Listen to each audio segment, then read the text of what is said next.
नमस्कार दोस्तों, आप सभी का स्वागत है देवरिया की बात सांसद के साथ के सत्र में। आप सभी का स्वागत है देवरिया की बात सांसद के साथ के सत्र में। मैं 2 मिनट रुक जाता हूं ताकि अन्य लोग ज्वाइन कर सकें। आप सभी का स्वागत है देवरिया की बात सांसद के साथ के सत्र में।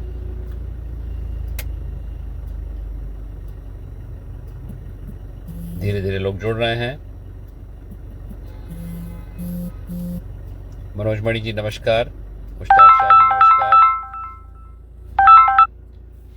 प्रशांत मणि जी नमस्कार, सद्दाम अंसारी जी नमस्कार, ज्ञानेश्वर मणि जी नमस्कार, पवन यादव जी नमस्कार, हेमंत मिश्र जी नमस्कार,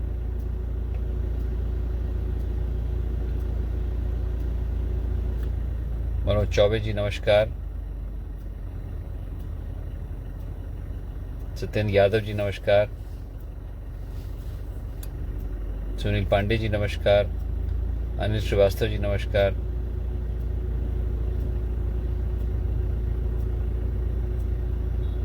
श्रीधर एम जी नमस्कार, कुलदीप यादव जी नमस्कार, कुलदीप उपाध्याय जी नमस्कार, अजय कुमार पांडे जी नमस्कार, त्रिलोकी गुप्ता जी नमस्कार, रचना उपाध्याय जी नमस्कार, कृष्णा द्विवेदी जी नमस्कार,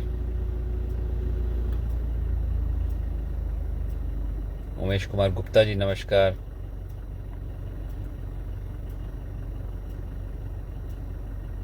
मिथुन गुप्ता जी नमस्कार,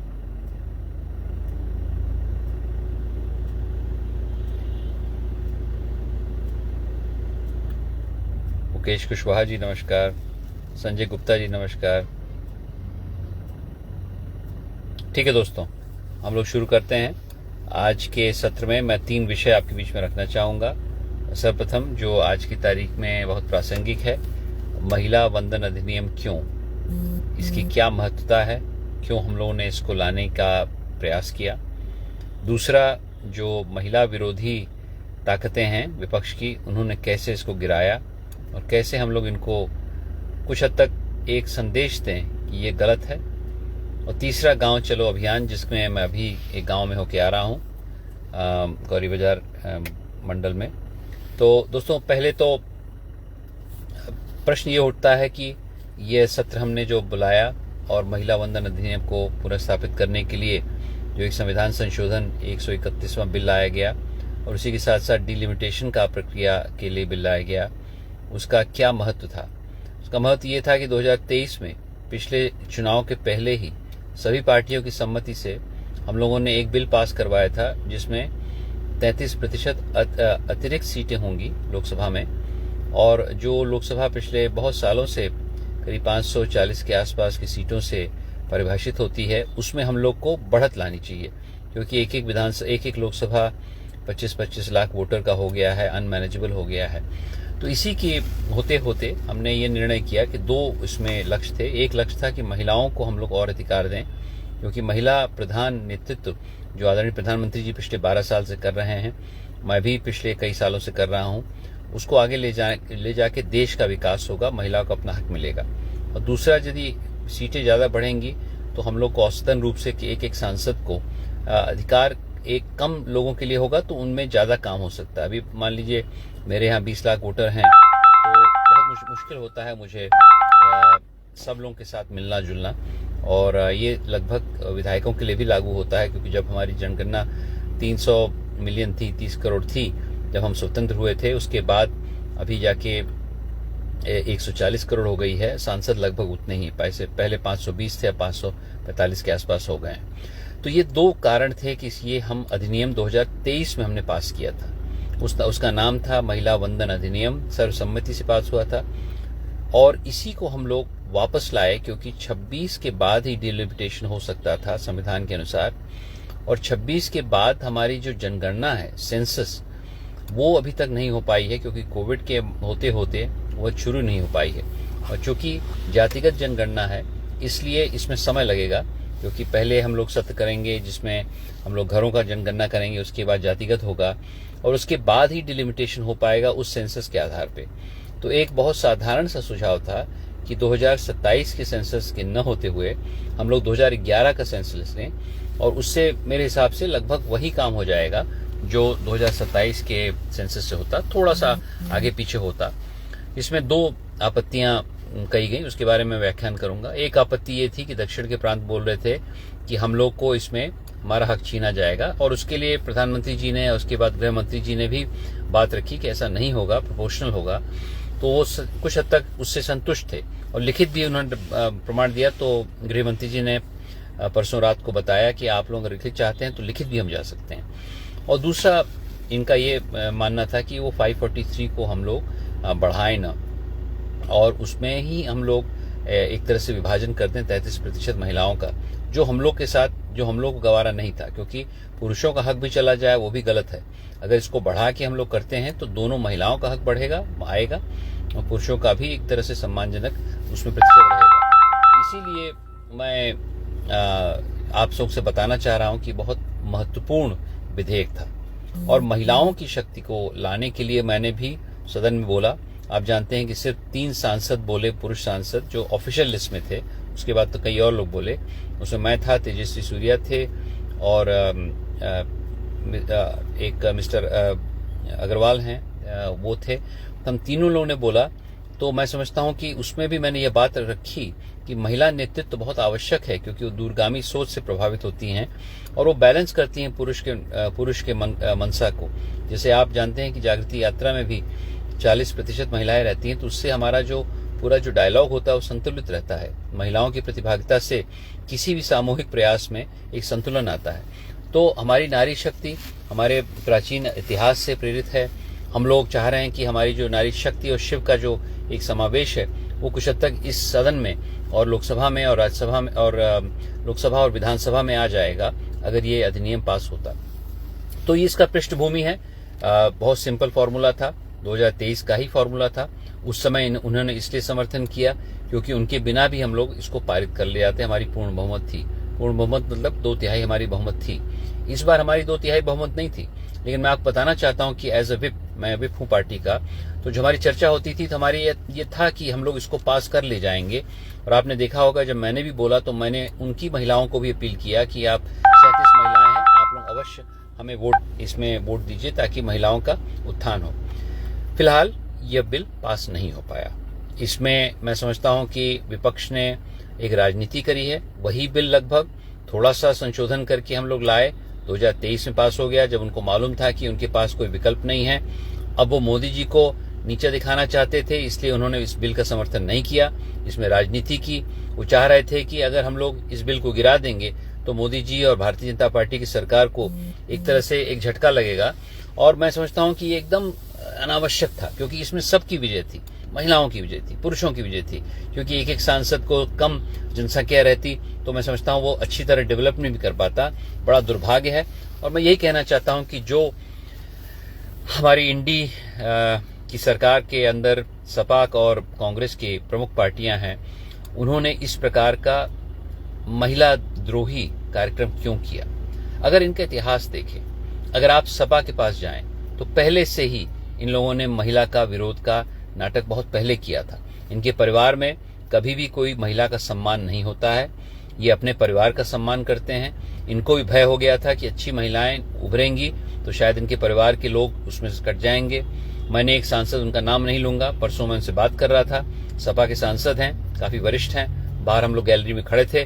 उनका ये कहना था कि नहीं भाई साहब, हम लोग अगर ये करेंगे तो बहुत लोग आ जाएंगे राजनीति में, हमारा क्या होगा। मतलब आपका क्या होगा का मतलब क्या है। अगर आप छोटा सा आपका एक लोकसभा हो जाएगा, मान लीजिए मेरे पास 20 लाख वोटर हैं, वो 17 लाख हो जाते हैं या 15 लाख हो जाते हैं, तो मैं उनकी सेवा और अच्छी तरह कहूंगा। और अगर एक और व्यक्ति आ जाता है, मान लीजिए 3 लोकसभा के साथ एक और 5वां हो जाता है, तो मेरे हिसाब से इसमें किसी की हानि नहीं है, बल्कि सबका लाभ है। तो सपा की नीति ऐसी है कि हम लोग जमे रहें, हम लोग किसी को आने न दें, और उसी के साथ साथ महिलाओं के प्रति भी उनका जो बर्ताव है, कुछ अभद्र भाषा प्रयोग की गई है। आप जानते हैं कि सपा ने एक बार हमला भी किया था एक महिला नेता पे, लखनऊ पे। इस प्रकार की चीजें आप लोग स्मरण करके रखिए। अब समय आ गया है, दूध का दूध, पानी का पानी। इस समय सपा इसका मेरे हिसाब से समर्थन कर सकती थी। अगर वो करती तो शायद ये बिल पास हो जाता। रही बात कांग्रेस में भी परिवारवाद भयंकर रूप से चल रहा है। उसमें भी कोई इस प्रकार की चिंता नहीं कि महिला कैसे आगे बढ़े। उनकी यही चिंता है कि वो परिवार अपने पार्टी पे कब्जा करके कैसे रहे। आपने देखा राहुल गांधी जी का भाषण, अगर नहीं देखा तो देखिए जाके यूट्यूब पे। इस प्रकार का अभद्र भाषण जिसमें उन्होंने किसी महिला की चर्चा ही नहीं करी। जो करा वो एक मैजिशियन की चर्चा की कि कोई जादूगर था, कोई ऐसा था, कोई वैसा था। मैं तो समझ नहीं पाया कि वो 20 मिनट बोले तो उसमें बोले क्या। और उसके बाद झुंझला के स्पीकर साहब ने उनको मना किया कि भाई आप विषय पे आइए। अगर आप महिला वंदन अधिनियम पे बात करना चाहते हैं, अपना पक्ष रखना चाहते हैं, तो आप तमाम और चीजें कह रहे हैं लेकिन उसके ऊपर चर्चा नहीं कर रहे हैं। तो मैं नहीं समझता हूं कि विपक्ष इस प्रकार का नेतृत्व देश को दे पा रहा है जो हमें आवश्यक है। राहुल गांधी जी तो नहीं दे पा रहे हैं, परिवारवाद से लुप्त हैं। मुझे नहीं लगता है कि उनको इस प्रकार की गंभीरता जो हमारी अभी आवश्यकता है देश में और विश्व में भी, उस प्रकार गंभीरता वो दे पाएंगे। फिलहाल इन दोनों पार्टियों ने इस बिल का विरोध किया। आज आपने देखा होगा, कल रात को मैं आया, मैंने परसों ही जब मैं सदन से वापस आया था तो मैंने एक वीडियो के माध्यम से आपको सचेत कर दिया था कि किस प्रकार का ये गलत काम हुआ है। और कल रात को आपने देखा होगा प्रधानमंत्री जी ने बहुत अच्छा एक अपना संदेश दिया पूरे देश को। उन्होंने चेतावनी दी, उन्होंने खुलासा किया कांग्रेस का, सपा का, टीएमसी का, डीएमके का, कि कैसे अपने स्वार्थ के लिए उन्होंने पूरे राष्ट्र की महिलाओं का 50% जो आबादी है उसकी महिलाओं का हक छीना है। और हमने ये ठान लिया है कि आने वाले समय में इसको हम लोग जनता के बीच में ले जाएंगे। आज मैंने एक सभा करी जो सुभाष चौक पे थी, जिसमें कई महिलाओं ने तुरंत सुबह ही मैंने इस सभा को करवाया। 7 बजे से मैंने कॉलिंग शुरू करवाया लोगों के माध्यम से और अच्छी खासी भीड़ वहां पर आ गई थी। हम सब लोगों ने मिलकर इसका विरोध किया। हम लोगों ने पुतला फूका राहुल गांधी जी का और अखिलेश जी का। और उसके बाद मैंने जाके एक प्रेस कॉन्फ्रेंस की जहां पर मैंने इसका पूरा खुलासा किया कि कैसे हम लोग ने इसमें काम करने की कोशिश की थी और कैसे महिलाओं का हक छीन के इन्होंने इस विधेयक को पराजित किया है। दोस्तों, ये बात सही है कि इस विधेयक के ना पास होने से हो सकता है एक संदेश गया हो कि भारतीय जनता पार्टी ने इसको संभाल नहीं पाया। लेकिन मैं आपको बताना चाहता हूं कि इससे एक बहुत बड़ा काम हुआ है कि महिला शक्ति जो कि छुपी हुई है, जो हर समय प्रेरित रहती है अच्छे काम करने के लिए, उसको कुछ हद तक एक प्रोत्साहन मिला है कि अपने संघर्ष को अलग तरीके से आगे बढ़ाएंगे। और मेरा ये मानना है कि 27 के चुनाव में यहाँ पर और 29 के चुनाव में केंद्र में महिला शक्ति बोलेगी। उसका मैं उदाहरण देना चाहता हूँ। यदि आप जाएंगे बिहार में, तो बिहार में हम सब ने बोला था कि हमारी 160 सीटें आ जाएंगी शायद, लेकिन 202 सीटें इसलिए आई क्योंकि महिला ने एक मुश्त होकर वोट दिया। महिला विकास के लिए वोट दे रही है, जाति और पंथ से अलग वोट दे रही है। तो मैं समझता हूं कि हमारी भारतीय जनता पार्टी एक ऐसे राष्ट्र का निर्माण करना चाहती है जहां पर जातिगत समस्याएं, जातिगत वोट कम हो। और इसके लिए हम लोगों ने जो अभी ठाना है कि महिला जो 50% पूरी आबादी में रहती है, हर घर में 50% महिलाएं हैं, उसको एक तरह से एक जाति की तरह हम लोग एक करें। हम लोग कोई अपर लोअर इस प्रकार की जाति के परिभाषा के परे महिलाओं को आगे बढ़ाएं, तो मुझे लगता है जातिगत राजनीति भी कम होगी। और उसी के साथ साथ चूंकि महिला विकास पे ज्यादा ध्यान देती हैं, तो विकास का वोट बढ़ेगा। इसके लिए आपका सांसद प्रतिबद्ध है। मैं पुरुषों से भी कहना चाहता हूं कि आप लोग भी अपनी बहनों को, अपनी माताओं को, अपनी पत्नियों को और अन्य अपनी बेटियों को प्रोत्साहित करिए कि वो आगे बढ़ें। मेरी भी 2 बेटियां हैं, मैं उनको हर समय प्रोत्साहित करता रहता हूं कि आप लोग किसी भी चीज में पीछे मत हटिए। और मैं अपनी पत्नी से भी यही आग्रह करता हूं, मेरी बहन से भी आग्रह कहता हूं। और आपको जान के शायद मालूम होगा पहले से ही, अपनी दोनों बेटियों का मैंने उपनयन संस्कार बरपार अपने ही गांव में करवाया था करीब 10 साल पहले, जो कि कुछ हद तक क्रांतिकारी एक कदम था। लेकिन उसके देखा देखी मैं देख रहा हूं कि मेरे सभी दोस्तों ने करवा लिया है इस प्रकार का, ताकि महिला सम्मान उसी समय से उठे जब वो बचपन में रहें। मैं समझता हूं कि अब हम लोग को, जैसा कि मैंने कल रात को एक टीवी डिबेट में कहा, अब हम लोग को जो चीज मोदी जी करवा रहे थे महिलाओं के लिए, उसको दुगने दम से करना है। चाहे वो शौचालय हो, चाहे वो जल जीवन हो, चाहे वो उज्ज्वला हो, चाहे वो उनकी रक्षा हो, बेटी बचाओ बेटी पढ़ाओ हो। और उसी के साथ साथ हम लोग को महिलाओं को और आगे बढ़ाना पड़ेगा राजनीति में, ताकि वो तैयार रहें उस क्षण के लिए जब मुझे पूरा विश्वास है कि महिला वंदन अधिनियम बिल पास होगा, डिलिमिटेशन होगा और उसी के साथ साथ सीटें बढ़ के हम लोग महिला का हक उनको दे पाएंगे। तो दोस्तों, ये तो रहा पहला 2 हमारा विषय। तीसरा विषय है, कुछ हद तक लगा हुआ है उससे, कि हम लोग गांव चलो अभियान कर रहे हैं। मैं अभी गोपालपुर गांव से आ रहा हूं, वहां पर एक सभा हुई। वहां पर मैंने पिछले 9 साल की जो योगी जी की सरकार की जो तमाम चीजें हैं उसको मैंने समझाया और उसमें कई लोग काफी प्रोत्साहित थे। मैंने इसको 2 विषय में समझाया। एक, जो तमाम कार्य हो रहे हैं जिसमें कि हर व्यक्ति का अगर सुबह से रात भरी दिनचर्या देखें तो हर जगह सरकार ने कुछ न कुछ सहूलियत दी है, चाहे वो भोजन में हो कोटेदारों के माध्यम से, चाहे वो बिजली में हो, चाहे वो पानी में हो, चाहे वो शिक्षा में हो, चाहे वो स्वास्थ्य में हो। ऐसा नहीं कि सब चीज ठीक चल रही है। मैं भी प्रयास कर रहा हूं कि विकसित भारत और आने वाले अमृत काल में हम लोग और प्रयास करें उसको आगे बढ़ाने के लिए। दूसरा पक्ष जो मैंने रखा वो ये है कि हम लोग कैसे जनता की शक्ति को आगे ले जाके अपने क्षेत्र में तीसरा इंजन लगाए। एक इंजन मोदी जी का लग गया है दिल्ली में, एक इंजन योगी जी का लगा है लखनऊ में, लेकिन तीसरा इंजन शशांक मणि जी का जो मेरी और मेरी टीम का है। और मैं समझता हूं कि सभी हमारे प्रशासन के लोग, हमारे सब विधायकगण, हमारे जनप्रतिनिधि, सभी लोग इसमें लामबंद हैं कि हम लोग तीसरा इंजन स्थानीय स्वरूप में सबके प्रयास से लगाएं। तो 3 इंजन लगेगा तभी जाके विकसित भारत का स्वप्न हम लोग को करना पड़ेगा। तो मैं समझता हूं कि आप लोगों के माध्यम से मैं संदेश देना चाहता हूं कि तीसरा इंजन लग गया है और उसके माध्यम से हम लोग गांव-गांव जा रहे हैं और यही 2 संदेश मैंने दिया था। तीसरा मैंने ये बोला कि जनभागीदारी की आभा से ही हम लोग आगे बढ़ पाएंगे। अमृत प्रयास जिसका लॉन्च मैंने 29 मार्च को किया है उसमें आप लोग जुड़िए। अमृत प्रयास में 2 जगह, एक रामपुर कारखाना में, एक फाजिल नगर में हम लोग धरातल पे उतर रहे हैं। वहां पर कृषि फेलोज किसान का जो पहला संकल्प है उसमें काम हो रहा है और शीघ्र ही आप देखेंगे कि दूसरा जो हमारा संकल्प है, जो कि मैं समझता हूं उद्यमिता का संकल्प है, रोजगार का संकल्प है, उसमें भी काम होना शुरू हो जाएगा। तो यही मैं आपसे आशा करता हूं कि आप लोग भी गांव चलो अभियान में भारतीय जनता पार्टी के साथ गांव-गांव घूमना शुरू करेंगे। ये बहुत महत्वपूर्ण है क्योंकि गांव तक हम लोग की पहुंच बहुत आवश्यक है। महिला वंदन अधिनियम के लिए भी हम लोग को महिलाओं को प्रोत्साहित करना पड़ेगा। तो मैंने भी आज कुछ संगठन वालों से भी बात करी है कि कैसे हम लोग मंडल लेवल पे कुछ ऐसा सशक्तिकरण करें जिसमें महिला को भी आगे ले जाएं, ताकि ये जो संदेश है ये सिर्फ सुभाष चौक तक सीमित न रहे, ये हर गांव तक जाए, हर महिला तक जाए, खास करके जो पिछड़ी दलित महिलाएं उन तक जाए, ताकि उनको मालूम पड़े कि उनका हक छीना गया है। महिलाओं को आगे निकालने के लिए महिलाओं का एक तरह से संगठन हम लोग खड़ा करना पड़ेगा। तो गांव चलो अभियान में ब्रजेश जी के साथ मंडल अध्यक्ष जो हैं उनके साथ मेरा बड़ा अच्छा सरगर्मी कार्यक्रम रहा। मैं अभी जा रहा हूं, आज रात को मैं गोरखपुर रहूंगा पिताजी के साथ, माताजी के साथ, लेकिन मैं कल सुबह करीब 9 बजे वापस आ जाऊंगा। तो 9 से 10 बजे मैं अपने गांव में ही रहूंगा, जन सुनवाई करूंगा, उसके बाद कुछ और कार्यक्रम है। तो दोस्तों आप सभी मेरे साथ जुड़े। कुछ और लोगों को मैं धन्यवाद देना चाहता हूं। निर्मला गौतम जी नमस्कार, गणेश मिश्रा जी नमस्कार, सचिन शाही जी नमस्कार, रोशन मदेसिया जी नमस्कार, राहुल हरिराम जी नमस्कार, लखन प्रताप जी नमस्कार। आप सभी को मेरा प्रणाम। आप सब लोग मेरे साथ चल रहे हैं।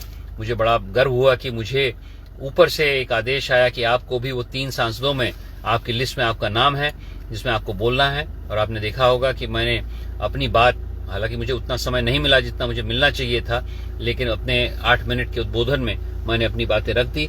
और उसी के साथ साथ आने वाले समय में भी आपका सांसद महिलाओं के लिए, पुरुषों के लिए, विकास के लिए लड़ता रहेगा, ताकि हमारा क्षेत्र देवरिया विकसित हो। हमारा क्षेत्र अमृत काल में अमृत प्रयास के माध्यम से लोकसभा क्षेत्र देवरिया, जिसमें देवरिया और कुशीनगर दोनों आते हैं, उसमें हम लोग विकास की धारा बहाएं। तो आप सभी को पुनः नमस्कार। मैं आपसे विदा लेता हूं। अगले रविवार को पुनः मुलाकात होगी। जय हिंद, जय भारत, जय देवरिया, जय कुशीनगर।